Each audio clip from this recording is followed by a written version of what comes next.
Yes, we are live now. It's my honor to present our guest and speaker, Mr. Thiago Ávila. He's a prominent climate and political activist from Brazil, and he has gained massive recognition for his unwavering support to Palestinian people and their struggle. He first tried to deliver aid to Gaza in June this year, but he was detained and literally kidnapped by Israeli authorities and was kept in solitary confinement. He later joined Sumud Flotilla and was one of the members of the steering committee. I welcome you, Thiago, on behalf of Inquilabi Students Unity. Thank you so much. It's a pleasure to be here. Can I ask questions now? Should I start? Yes. Sure. My first question is that when you are forced to be in solitary confinement, that's often considered as one of the most inhuman practice and psychological torture. What kept you motivated at that crucial juncture? Like, how did you keep your calm and remain as determined as you are? Well, first of all, it's important that we understand that whatever a solidarity activist for Palestine goes through in the hands of Israel, it's nothing compared to what they do to Palestinians themselves. So in the prisons that we were, for example, in June this year, after the Madleen mission, when we were also kidnapped and put into solitary confinement, I was put there. We were first at the Givon prison, and then they took me to Ayalon prison to solitary confinement. Right below the cells in the corridor there was a torture camp in Ayalon prison. But I was not put in that torture camp. I was put in the solitary confinement cells on a corridor that had 12 cells. So whatever I was going through, I would always think that they treat me much better than they treat Palestinians. There are 11,000 Palestinians in Israeli dungeons right now. 400 of them are children. So yes, there were many, many violations, and not only in June, but also in July on the mission of the Handala, also right now, after the Global Sumud Flotilla in the second wave from the Freedom Flotilla Coalition, 1,000 Madleens. There were many violations that they put the solidarity activists to go through, and we cannot forget about them. But the fact that they treat us better is because they fear. They fear the worldwide opinion. They fear the global uprising. They fear the boycotts. And so that kept us calm, knowing that they pretend that they have all the power, but all they have is their bombs, their weapons, their violence, and their hate. We have all the rest. So I knew that we were there, still fulfilling an important part. So they would say, we're going to keep you here forever. And all that I was thinking is that it's worse for them, because of course it's very bad for me. I have a family. I have a 2-year-old daughter here that I love her and I want to be with her. But the more they kept the solidarity activists there, the bigger the pressure was in their home countries to break relations with the Zionist regime. So we really were not afraid. Well, they were the ones very afraid of our presence, very afraid of our action, and trying to do psychological warfare, to scare us, to threaten us. But people really didn't feel threatened. They knew that although Israel seems all powerful, is actually very, very weak. And they are very, very afraid of the world, because the world has seen the barbaric regime, the racist and supremacist ideology of Zionism, seeing their bombing hospitals, schools, shelters, they're starving children to death, and the world is not allowing that anymore. So they are the ones who need to be scared. Netanyahu needs to be scared. Tamar Ben-Gvir needs to be scared. They are the ones who will be behind bars, not us. We are doing what's necessary to do right now in the world. So we really were not afraid, and that's why we continue going. Well, they are not as deadly as they present themselves to be, or they want us to think as of them. And I must say that your family is very strong. Like they are going through a hell lot. I must say that. And yes, I hope that war criminals like Netanyahu and others will soon be kept in prisons, should be put behind bars. Let's hope so. Yes, it will. It will. I'm sure it will happen. So my next question is that you went on a hunger strike and you were literally surrounded by one of the rabid forces of the world, and they were merciless. So, how would you describe it that your ideology, your faith in ideology, kept your protests alive, and that was your main source of strength at that period of time? Yeah, you know that the hunger strike is a tactic that is used by Palestinians because they have nothing left in prison. So all that they have is their body. And to counter this violation, since they have no access to the outside world, they start the hunger strike. In severe circumstances, they even start thirst strikes. So when I was arrested for the first time on the Madleen mission in June this year, I immediately started a hunger and thirst strike to first to demand an immediate release for everybody who was arrested illegally on this mission, the 12 people, but also to be in solidarity with the Palestinian people. What I said to them when they offered me food, I said, "You're only offering me this food because you're afraid of us, because you're denying the same food for the Palestinian people in Gaza. So why would I accept your fake generosity?" So they only wanted to film us eating. They only wanted to do a publicity stunt, and I would not buy into that. So I started a hunger and thirst strike on the first mission that lasted for all the 4 days that I was arrested. And on this mission, on the Global Sumud Flotilla, it was different. We had 462 people that got arrested. They got illegally intercepted and kidnapped. And these 462 people, more than half of these people started a hunger strike when we were in prison, in Kitziot prison, in the desert, in the Negev desert. Most of us remained for 7 days, and we were all 7 days on a hunger strike. But I started again a third strike when the Zionist soldiers and prison guards, they were refusing to give the medicine to the participants who had diabetes, who had cardiac diseases and stuff. And the diabetic patients, they were 3 days without insulin, and that can be very, very dangerous for them. So I started a third strike to demand this medicine to be delivered. Since that was not working, we started a whole rebellion in the prison. And of course, when you're an experienced organizer, I've been in solidarity with Palestine for over 20 years. I've been a militant, an activist against capitalism and imperialism, against a society and a system that exploit, oppress, and destroys nature for over 20 years. So it makes it a bit easier to understand that we are doing this for something bigger, for a bigger purpose. It helps us through that. When we listen to people that have been through this situation, when we read Nelson Mandela, when we read people all over the history of humanity that have been illegally and unjustly arrested, we know how to deal with situations like that. And of course, that helps. But what really, in the end, was the commitment to the Palestinian cause. And in the end, they had to give the medicine to the people. They had to release everybody, despite the fact that they wanted to kill everyone or keep people in prison forever. But they don't have the political power to do that. So we defeated the Zionist pressure again. Itamar Ben-Gvir himself was saying that they should treat us as terrorists, especially me, Greta, and others who were coming for the second time. And he was defending in internal groups, and people sent the screenshots that he was defending my execution in the mission. So it's very, very sad to see that these people have so much hate, so much violence, but in the end they are losing. And people of the world are uniting in solidarity with Palestine. And Palestine has won because Palestine has defeated Netanyahu and Trump's plans of ethnic cleansing. The same ones that 3 weeks ago were talking about total ethnic cleansing, of transferring Palestinian people to Jordan, to Egypt, and see when it failed to South Sudan, to Eritrea, to Somaliland, or anywhere else. Trump had to start talking about peace and saying that Netanyahu needs to understand that he cannot fight the whole world by himself. But he actually means Trump as well, because Trump was also defeated by that. And the Palestinian people and the international solidarity in this global uprising won. But we need to continue mobilizing because the risks are still there.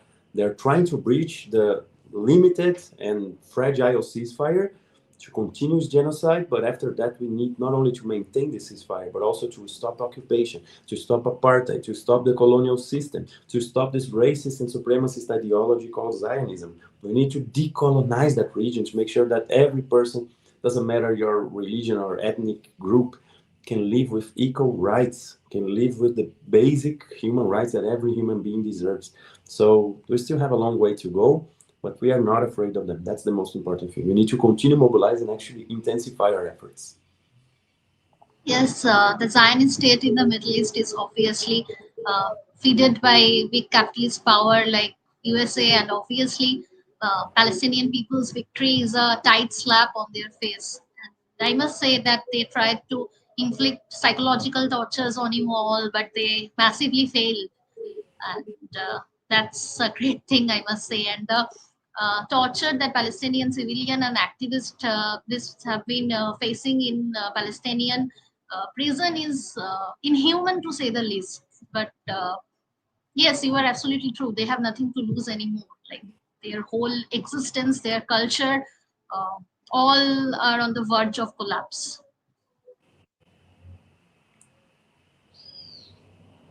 Right. So, my question was a little bit about how people perceive your movement and how they have been trying to poke holes, right? For example, there have been reports where Israel has offered to transfer the aid through the Ashdod port uh, for inspection. Now, this, according to people, would be a very ensuring way to make sure that the food and the aid is taken to the other people. Why is this a fundamentally unacceptable offer for Flotilla? These are very important questions, Sunima, because a lot of people were asking, what if they allow you to deliver the aid? What will you do? First of all, we try to say that it's not Israel authority and jurisdiction to allow people of the world to do anything concerning Palestine. Palestine, according to the 1947 partition plan, then according to the armistice in 1967, then according to the Oslo Accord from 1993 until the year 2000, supposed to be a sovereign state. Despite being limited, and throughout this historical process since 1947, the Zionist entity stole 78% of the territory and left the Palestinians with 22% still being colonized with settlements and occupation and military areas and so many stuff. But those 22%, according to international law, has no authority of Israel at all, and the occupation is illegal. The occupation of the West Bank since 2004, according to the International Court of Justice, is illegal. 10 years later, in 2014, was reiterated that it was illegal. Israel is still disrespecting the decision of the most important judicial body of the world, judicial organization of the world, which is part of the United Nations system. Also, the occupation of Gaza. Israel deoccupied the colonies in Gaza in 2005, bombed Gaza in 2006, and closed Gaza from sea, land, and air in 2007 in an 18-year illegal blockade. And not only it's a blockade that works to close Gaza and turn into a concentration camp and now extermination camp, but also they take control of the Gaza and Palestinian territorial waters, and they steal oil and gas from this region. They control the fishermen from Gaza and prevent them from doing their work. So there are so many violations that Israel commits while trying to control Palestinian territory that we can never accept. That is totally against international law. Our missions, they go from international waters, which is not Israel jurisdiction according to the law of the seas. And from international waters, our plan is always to get into Palestinian territorial waters in Gaza, which is not Israeli territorial waters. So they have nothing to do. We don't need their authorization. We don't ask for their authorization. We don't accept their attempt to control that region. Not only that, but the International Court of Justice, in the lawsuit filed by South Africa against Israel for the crimes of genocide, in the provisional rulings that they made in 2024, this court explicitly said that Israel is forbidden to stop any mission with humanitarian aid to Gaza. Any, doesn't matter if by sea, by land, by air, any mission, because Israel is being accused of the crime of genocide. And by stopping the humanitarian mission is only confessing their crime. So Israel is prohibited by the ICJ to stop any humanitarian mission, by the law of the seas to stop anything coming from international waters, and by the international law and regulation about Palestine being a sovereign territory that they cannot and should not control. So for many reasons, we do not accept their attempt to control the aid. But also, how naive would we be if we deliver the aid to the same entity, to the same regime that is starving Palestinians to death? If they are preventing thousands of trucks to enter from Rafah border, if they are preventing hundreds of trucks to enter from the Israeli borders, from east and from north, why would they deliver our aid? So they don't really mean it. They have all the aid waiting at the borders to enter. They just want to make it seem like our mission is irresponsible, is not legitimate, that we are just provoking them, but we're not provoking them. They're the ones committing a genocide. Then we are part of the conscience of the world that is supported by billions and billions of people in the world. So we do not ask for their permission. Actually, we challenge this oppressive regime. We'll never accept their permission to do anything concerning that. And what they said to us in prison, they asked me again in interrogatory, and they asked me by pressuring me a lot. They say, if we allow you to give the aid, what will you do? And I said, I will not do anything. If you allow the aid to enter, you just be following international law. So if there is a humanitarian corridor, there's no need for us to go on a mission to open a humanitarian corridor. So there's no reason to do that in specific mission. But if it still remains the apartheid systems, Gaza still remains under siege, the flotilla missions are still important. So we continue sailing. And I said to them, open a humanitarian corridor so that you will not be complicit with the starvation, the forced starvation of children. But even then, it still justifies a flotilla mission. But if you do open a humanitarian corridor, do not expect anybody thanks or anybody gratitude over that, because you are the ones committing the genocide. So according to the Israeli narrative, flotilla organizers related to Palestinian Conference for Palestinians Abroad (PCPA), which they designate as the foreign public relation arm of Hamas. We would like to hear your opinion on this matter. Yes, they make a lot of accusations, and they always said the illegal siege of Gaza exists since 2007. Since 2008, the first missions to break the siege from that back then from the Free Gaza movement started. The first 5 missions they got to Gaza. All the other missions for 17 years have been intercepted, attacked, or defeated by bureaucratic warfare and lawfare that they do against us. All of these missions, the 37 boats that tried prior from this year to make this crossing to break the siege, they were accusing of the same thing. They are terrorists bringing weapons to attack Israel. And in the end, when we stopped in a country and the country would do their own inspection on our boats, or when we were intercepted and kidnapped by them, they will, of course, they will see no weapons, because we are humanitarian, non-violent solidarity mission to Palestine. And in the end, they had to admit that they were lying. But the damage was already done. They would say that so that they could attack us, that they could do us harm. But what happened is, in the past year, because they lost their capacity to lie to the world and for the world to believe their lies, they even changed strategy. The previous 2 missions, the Madleen, where I was on the boat, or the Handala that went right after, they didn't say that it was Hamas terrorists carrying weapons to attack Israel. They said, it's a selfie boat.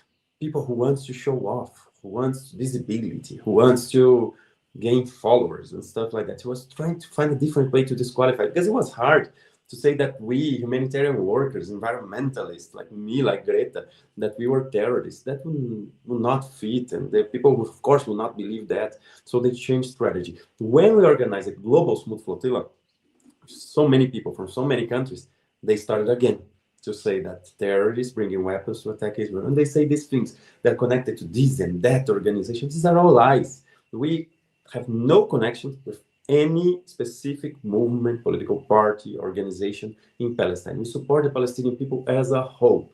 We do not accept participants from these organizations. We do not accept support from these organizations, for example, financial support or anything, because nothing that would mess with our independence and total autonomy to do what we believe is right, we would accept. So we are a full grassroots mission backed by millions of people around the world and that's where we want to stay. So we are not part of any insurgent organization. We are a non-violent solidarity and humanitarian mission to get to Gaza. We do not accept these accusations. We know that they will always say these things. They will say about me, they will say about Greta, they will say about everybody, but they are desperate, and the tools they have is to lie to people. And they will continue lying, and we will continue doing our work. We do not care about that. They don't have the same effect as it had before.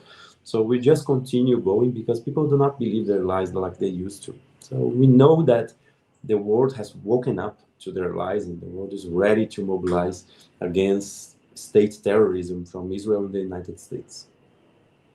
So according to you, that they are losing grounds, like the support they have in 2005-6 is reducing massively. Definitely.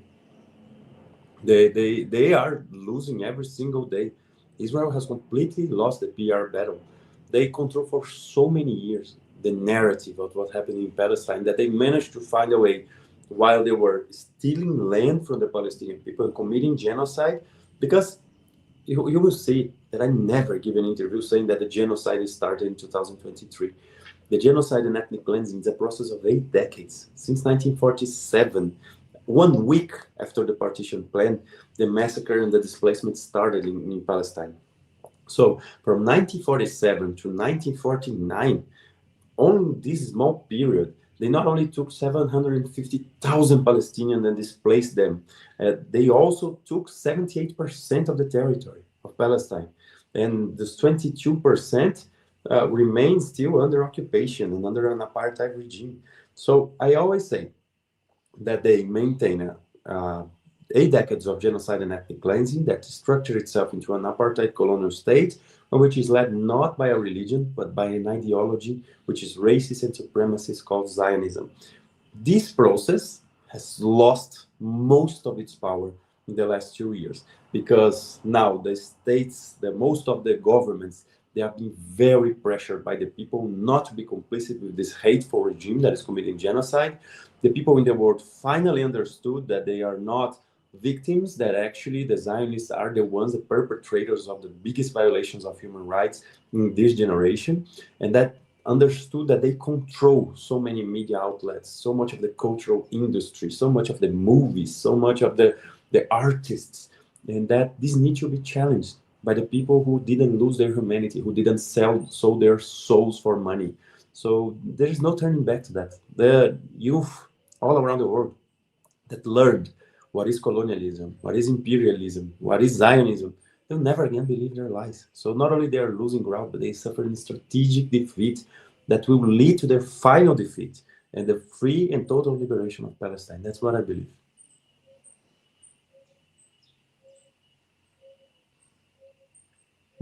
That was a wonderful answer, Diego. Again, uh, I want to ask you about the performativeness or the symbolic uh, nature of your act, right?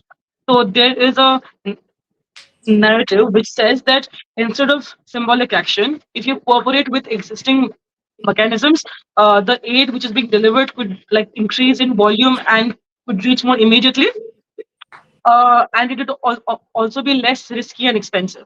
How do you answer that allegation?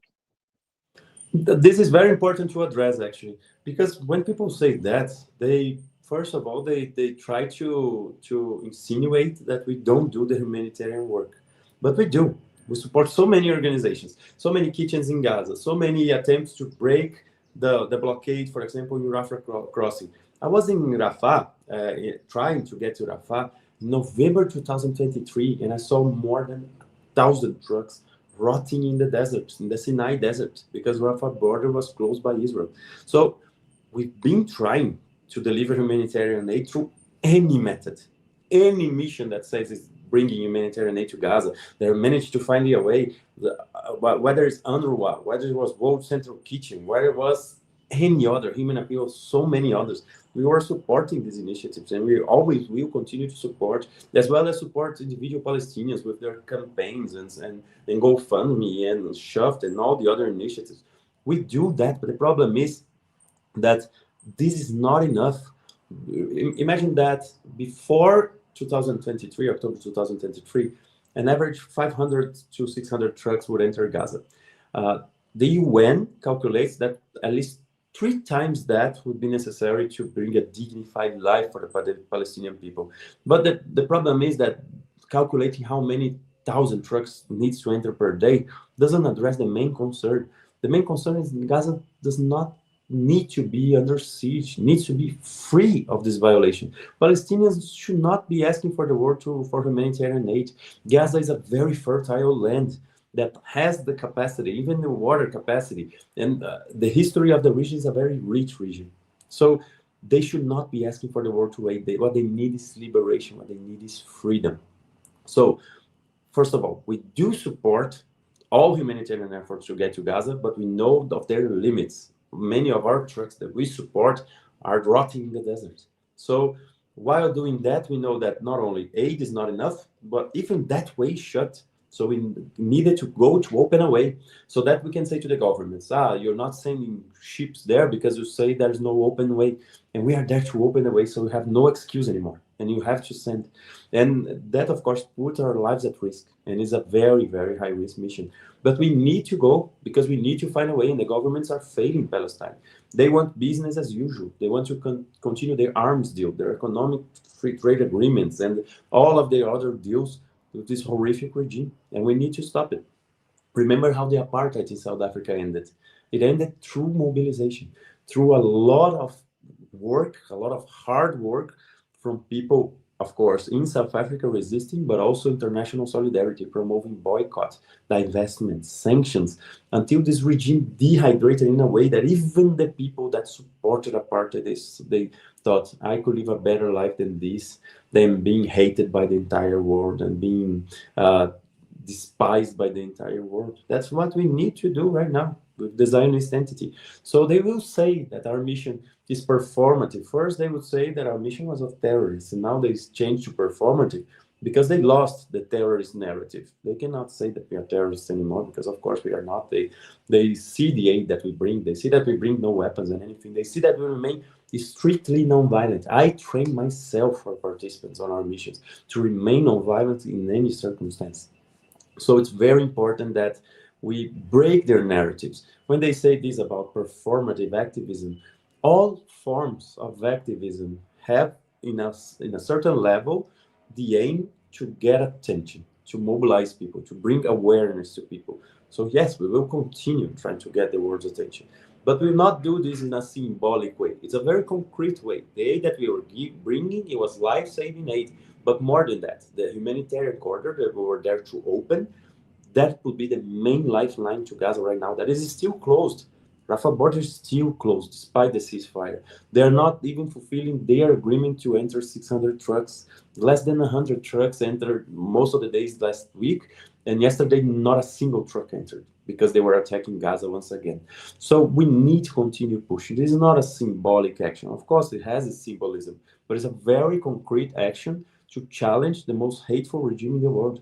And we will continue doing that despite their defamatory campaigns. Well, people will go, people will make their videos to bring awareness, because every mission that we go, millions, maybe billions of new people discover what is Palestine, what is colonization, what is Zionism, what is imperialism, why is Gaza under siege, why these people need to go by the sea, what happens with the borders, why civilians are doing this, not governments. So people ask the right questions. This is not just a performative action. It's a very concrete, direct action, but in a humanitarian sense as well. So it's very important that we continue to do. That's why we will have new missions, and we have big missions that are even bigger than this one, to make sure that we do break the siege.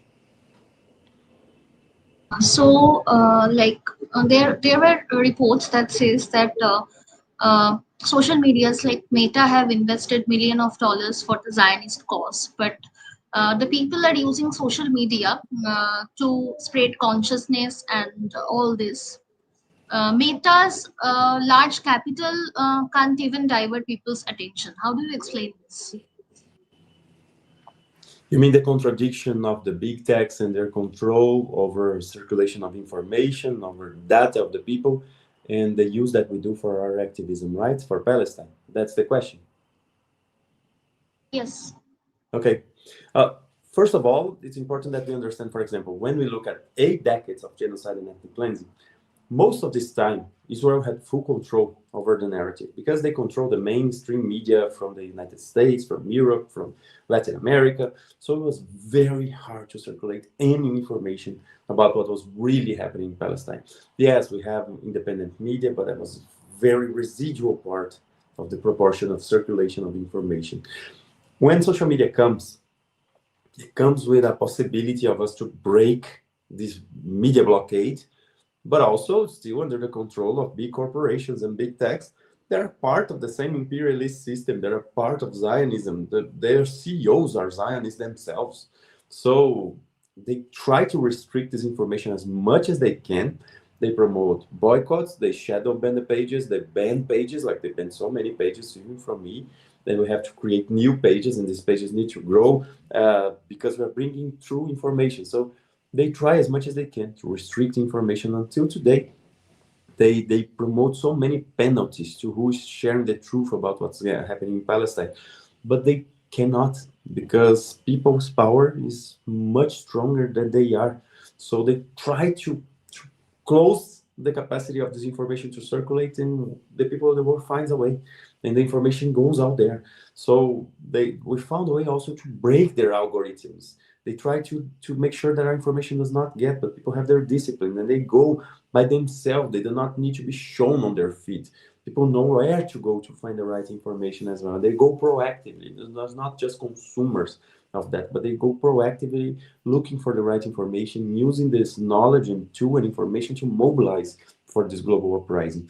So yes, they are thinking of new ways to restrict information, to ban new people, to censor the free speech, to control information as much as they can, and this is an ongoing battle. So far, they are losing, because even in their own platforms, with their own algorithms, we're managing to circle information, and we're managing to find a way for the truth to get to people and to mobilize people for this global uprising. So I believe it's a contradiction that we see in today's society that we need to solve with democratization of information and social media, but we need to continue going. That's a wonderful answer, sir. I mean, your answer reeks of determinism and clarity.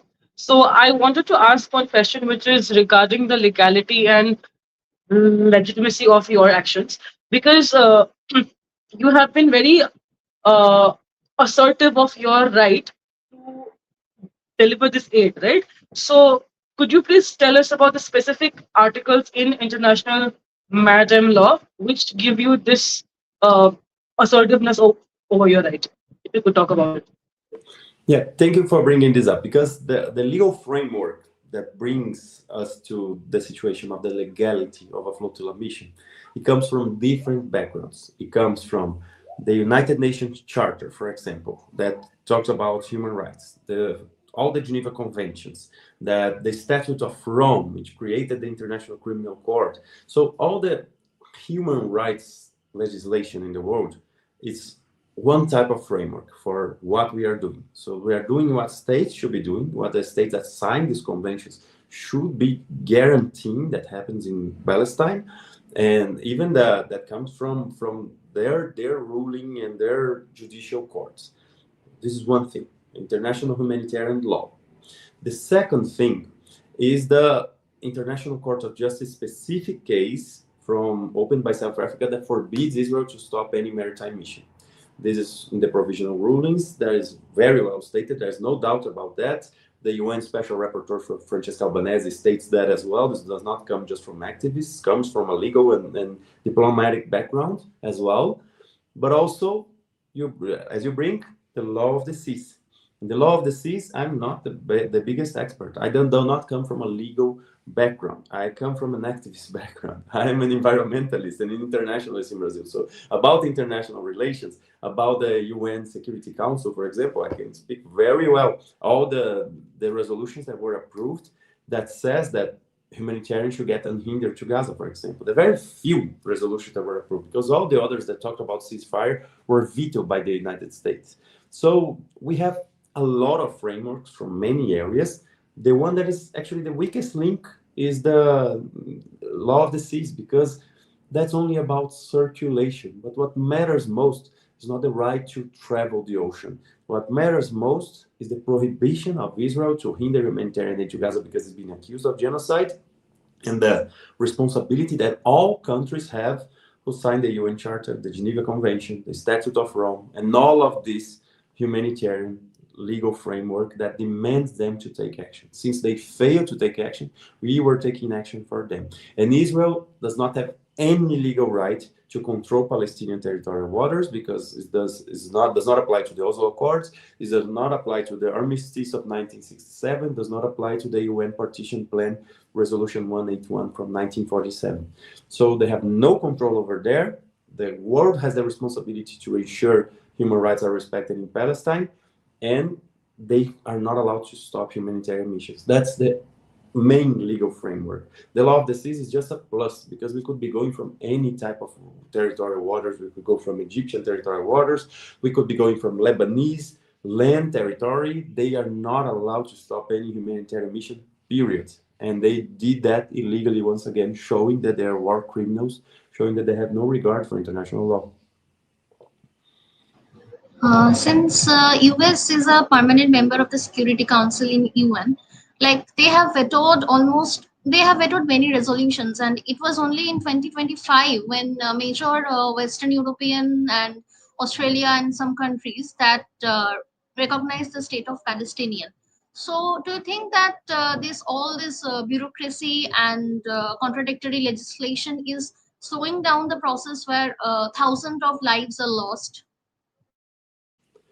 Yes, what we've seen right now in these last 2 years is a total collapse of the international order, the imperialist system, which was designed by the United States post World War II to be able to control the world and to influence the world, involves a lot of bodies. Involves NATO, involves the World Bank, the International Monetary Fund, involves the UN system, and so much of these devices that, in a way, brought a little bit of transparency and world governance. But in the end, they would always maintain the capitalist order, would always maintain the benefit of the United States to exploit other countries and to maintain his hegemony. So this is something that in the end, right now is collapsing because we've seen that the whole world is against the United States and Israel. The vast majority of the population of the world, of 8 billion people, despise this genocide. They see that starving children to death is wrong, that bombing hospitals, schools, and shelters is wrong, and they want to do something like that. But because of a system that was designed after the end of Second World War, 5 countries have the right of veto in the Security Council. One of these countries is a country that is funding the genocide and sending them the weapons, which is the United States. So this showed how much these institutions need to change, how much they don't have the credibility anymore, how much they don't have the respect anymore. I'm not talking about the technical body, even the head of the UN, the Secretary General, Antonio Guterres, said that it was a genocide, said that Gaza was a cemetery for children, was a hell on earth. And what happened is that the United States started pressuring him. Israel demanded his withdrawal from office. So what happened is a whole crisis on that system. When the International Criminal Court issues an arrest warrant against Netanyahu and Yoav Galan for the crimes of genocide, of starving children, using starvation as a weapon of war, and the countries in the world, they pretend they don't have this arrest warrant, and European countries mostly, they are saying that international law does not work anymore. When the International Court of Justice issued as well orders for Israel to comply and for them to not be condemned by the crime of genocide, and Israel does not comply, the world should be creating a peace force and ensuring that, like they did in 1957 in the Suez Crisis. They did that. They created a peace force to go. The Suez Crisis started in 1956, but in 1957, this force was there for 10 whole years, ensuring peace in the Sinai Desert, in the borders of Gaza as well. The world should be doing that as well. The world should be occupying the borders of Palestine and guaranteeing that Israel cannot pass, cannot attack. But unfortunately, these institutions failed. It shows that they need to be completely overhauled, completely reorganized in a new world order that is multipolar world that involves the changes in the world that's not based on the result of the Second World War, because that's not the world of today, and it needs to change. And the whole world and the population of the world see that it needs to change.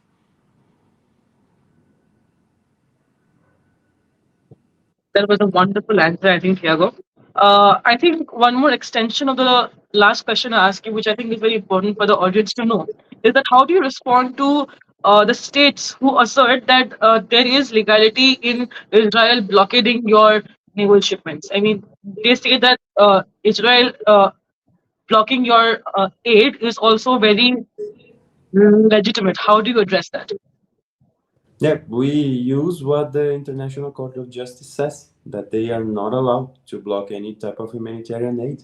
So whether it's Netanyahu or Modi or any other complicit governments, that they can say whatever they want. But the biggest authority, the judicial authority, is the International Court of Justice, which is a court created by the United Nations and in the UN Charter that brings the world governance into a judicial matter. So any type of problems that regards states, that regards countries, it's solved by International Court of Justice, not by the opinion of any government. So the opinion of any government, they can give their opinion in a free world, but the International Court of Justice, which is an exempt government body and it's a judicial system that is being created that is very right in their due diligence in the process of judging any case, they stated that Israel was forbidden to stop any humanitarian mission. So they can say that they have any type of blockade by land, by sea, and by air. The moment that we have a humanitarian mission, they need to leave that blockade and not interfere with this mission. That's what they should have done. Since you are from Brazil, a country that shares many similarities with ours, like a long history of colonial rule and exploitation, poverty, corruption, public dismay, etc. But Brazilian people has shown indomitable resilience in their support to Palestinian people and their struggle. But this is sadly absent in this part of the world. I would like to know your opinion about this, like this contradiction and dichotomy. Yeah, we have in Brazil and in most of the countries, we have a polarized society. We have here the far right, which is advancing a lot, using the structural problems of this capitalist system in a way to mobilize population through fear and through hate. And they achieved quite a remarkable result in manipulating people. So Brazil is the country that lived through genocide of the indigenous communities, that lived through a lot of inequality, a lot of exploitation and oppression and destruction of nature. And we mobilize as best as we can for the internal struggles here that we have in Brazil to change this society into a just society, in a society where people were free to sow the results of their work, where people are not oppressed by gender, by race, by religion, by sexual orientation, or anything else, and where people can live in harmony with nature, which we are a part of that. We are not apart from nature, we are part of nature. So it's something important that in Brazil we also have the Zionist movement and the Zionist lobby very strong, and that makes harder to mobilize. But Brazil cannot be said the most complicit country with Israel. Brazil was one of the first countries in the world to recognize a Palestinian state. I live in Brasilia, the capital. And right here we have a Palestinian embassy as well. The vast majority of the Brazilian people supports Palestinians are against the genocide. Problem is the government, because the Zionists, they fund elections, so they create a whole group and coalition of parliamentarians, and they influence many areas of government as well. And so we need to continue pressuring to break relations, to have a full arms embargo, to have a full academic embargo, artistic embargo, to break relations like we would break with apartheid South Africa, like we would break with Nazism and fascism. The weird thing is not how we didn't manage to break. The weird thing is how there's still sectors in society still resisting to break relations with the most hateful ideology of our time. So in Brazil, we are advancing. Little by little, people are understanding that Israel was not what they heard that Israel was, that they've been lied to their whole lives, and that the Palestinian people deserve what every people in the world deserve: the right to live in peace, the right to live free, that no children deserves to know the sound of an F-35 fighter jet, and the sound of bombs, and to know how starvation feels like in their own body, and to know what's the difference between a surveillance drone or a killer quadcopter drone. No children deserve to live a life like that. So the Brazilian people are understanding that. Little by little, we're mobilizing, we are advancing. I'm sure Brazil, in the end, will break relations with this hateful regime and will not be complicit with that. But Brazil is not between the most complicit countries. You can say more about Germany, about the UK, about the US, about India, about many other countries, but Brazil is not between them.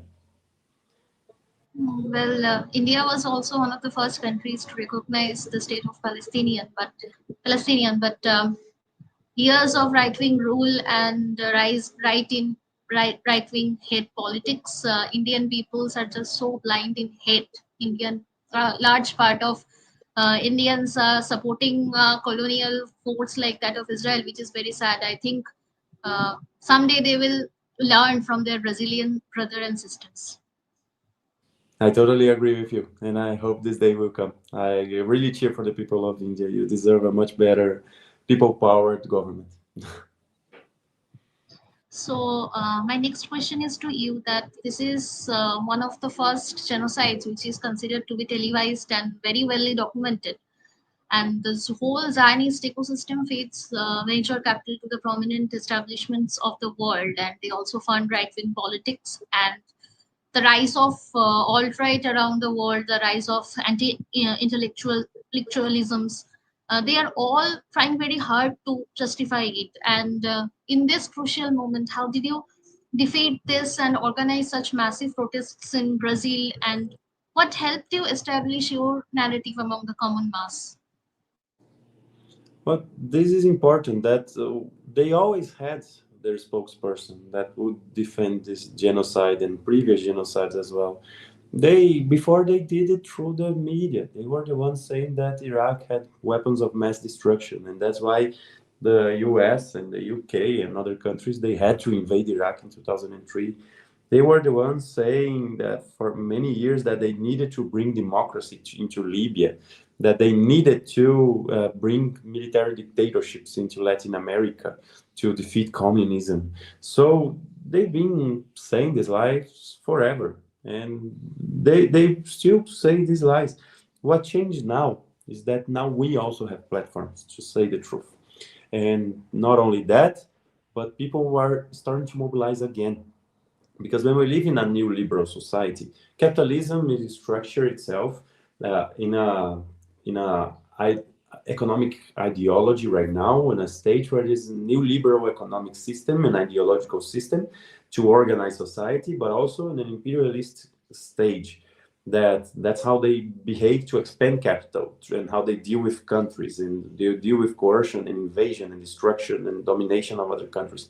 But in a new liberal society, in this new liberal ideology, people are only there to compete with your brothers or sister next door, to accumulate more wealth, to have more material goods, and to work, work, work, work, work. If you're not one of the very few lucky, very lucky rich people in this society that comes through inheritance and for a lot of privilege, you're the working class, the 99% that only sells your workforce every day for less and less and less, to try to maintain life, to survive, and try to accumulate a little bit of the material goods that they say that you need.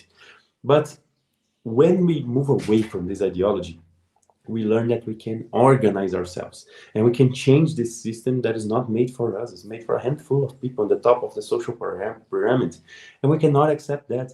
And so we start organizing and mobilizing. So we've not only been defeated the Zionist lies, but we've been defeating the whole new liberal way of seeing things and seeing society in an individualistic way. We see society in a collective way. We see communities as not only a market, but as a place of resistance, as a place where we can build a society with our own culture, with our well-being in the way that we believe. So we need to continue pushing for that. They have the control of the mainstream media, but we have our territories. We have the way to mobilize our people. We have the capacity to promote change. So this is important, and that's what has been changing right now. That people are understanding the value of organization, the value of going to a demonstration, the value of boycotting, the value of sharing and breaking the media blockade through social media, breaking the algorithms of social media. So people are understanding that we have a historical task and we need to fight the biggest battle of our generation, which is the battle that we are living right now against imperialism and Zionism and all of these derivatives around the world. So we have a question from our audience that in the recent sessions in UA, we have seen President Petro of Colombia speaking bravely in support of Palestine, and after his speech, President Lula, President of Brazil, kissed his forehead. So, how much support have you received from President Lula in this journey? Well, we have some governments and some presidents that really stand out in moments like this. There are moments that made world leaders even greater. And it was the case of Mandela, it was the case of many world leaders throughout the history. And on this case of the genocide, we've seen, for example, Gustavo Petro from Colombia really making a difference and showing the world what needs to be done. So Lula is an important historical figure, is an important voice of the global South, and he was very brave to say that it was a genocide right in November 2023, that it was a battle against women and children, and he stood by that for 2 whole years, being persecuted by the Zionist movement and Zionist lobby everywhere. But Brazil was one of the countries that had beautiful words, but not that many actions. And Colombia, for example, had not only the beautiful words from Gustavo Petro, but also the actions. South Africa, for example, had a lot of concrete actions as well, and many others. So in Brazil, we have a beautiful support from the Brazilian people. From the government, we see a symbolic support. They made a tweet saying that the flotilla was a big violation, but it's not compared to Colombia or to other countries where the people are greeted by the head of state, where the head of state makes official pronunciations, that they expel diplomats from Israel, that they do more concrete action. I've seen the words they can convince, but what really moves people is the example, the concrete action. That's what I have to say about the Brazilian government.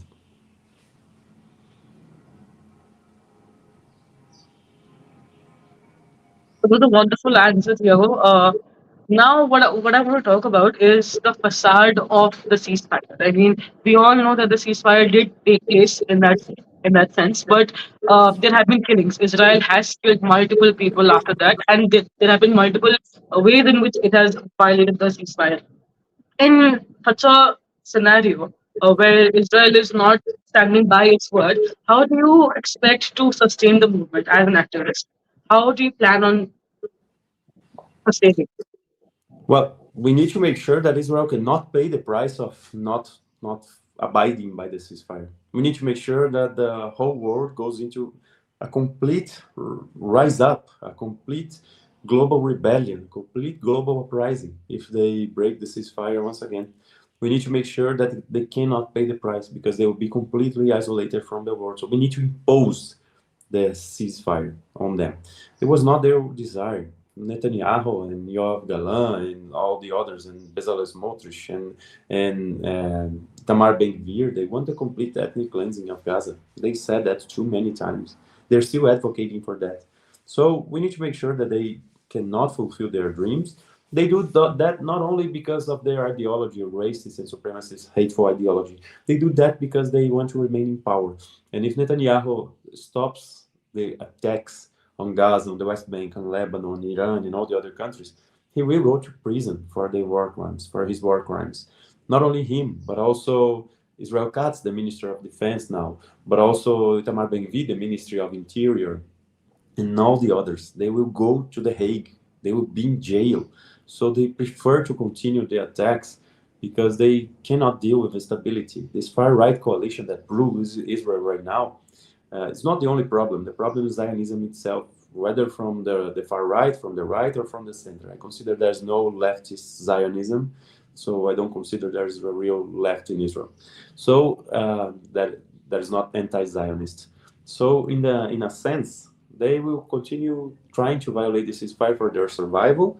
United States will continue trying to dominate that region for their hegemonic plans, and we need to make sure that both of them are defeated. That not only we push Israel to abide by a ceasefire, but we push the United States to give up on the domination plan of historical Palestine. So we need to continue making the demonstrations. We need to continue and intensify our mobilizations. That's the only way. They have all their weapons, their bombs, but we have mobilization. Our main task, whether through the internet, whether physical presence, whether through the sea or anywhere else, what we have is to mobilize. When you mobilize, you gain concrete victory for the working class of the world, and that's what we need to do. I'm sorry, I have to tell you that I need to leave in 3 minutes, so I have the time for one last participation. Okay, so I actually had one more question. How do you respond to the critics who say that your movement is a political provocation, which is in favor of certain political factions, especially Hamas? Uh, how do you address that criticism? Well, what we say about our mission is that we are not related to any organization specifically. We are in support of the Palestinian people as a whole.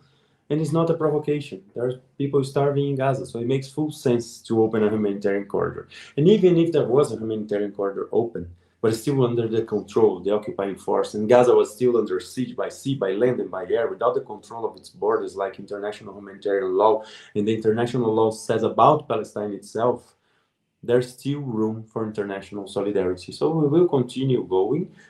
We do not want to benefit any specific organization, but we want to benefit every single Palestinian in the world, because they have the right of their political opinion. They have the right of their religious belief. They have the right of their sexual orientation. They have the right to decide where they live. If they live in a city, if they live in the country, if they live outside, abroad, they, as people who deserve the self-determination, have the right to organize themselves. And even if they are living under occupation and colonization, according to the United Nations Charter, in its Article 51, they have the right to pursue their freedom. The crime is not to resist and to go into arms against colonization. The crime is colonization itself. So every armed organization in Palestine, they are doing what international law guarantees that they can do, what every people in the world would do in their case.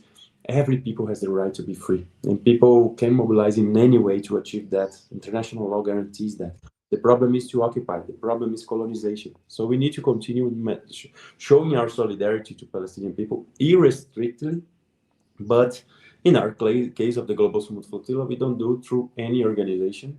We know that every Palestinian will benefit of their freedom, not only organized people. So we're not stopped over their accusations. We know what we are here to do.